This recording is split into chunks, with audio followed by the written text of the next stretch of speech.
श्री गणेश पंचरत्न स्तोत्र। मुदाकरात्तमोदकं सदा विमुक्तिसाधकं कलाधरावतंसकं विलासिलोकरक्षकम् अनायकैकनायकं विनाशिते भदैत्यकं नताशुभाशुनाशकं नमामि तं विनायकं न तेतरातिभीकरं नवोदितार्कभास्वरं नमत्सुरारिनिर्जरं नताधिकापदुद्धरं सुरेश्वरं निधीश्वरं गजेश्वरं गणेश्वरं महेश्वरं तमाश्रये परात्मरं निरन्तरं समस्तलोकशङ्करं निरस्तदैत्यकुञ्जरं दरेतरोदरं वरं वरेभवक्त्रमक्षरं कृपाकरं क्षमाकरं मुदाकरं यशस्करं मनस्करं नमस्कृतां नमस्करोमि भास्वरम्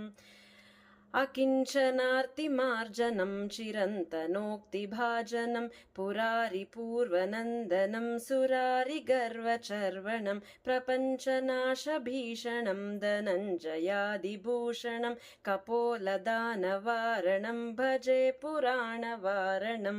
नितान्तकान्तिदन्तकान्तिमन्तकान्तिकात्मजम् अचिन्त्यरूपमन्तहीनमन्तराय कृन्तनं हृदन्तरे निरन्तरं वसन्तमेव योगिनां तमेकदन्तमेव तं विचिन्तयामि सन्ततम्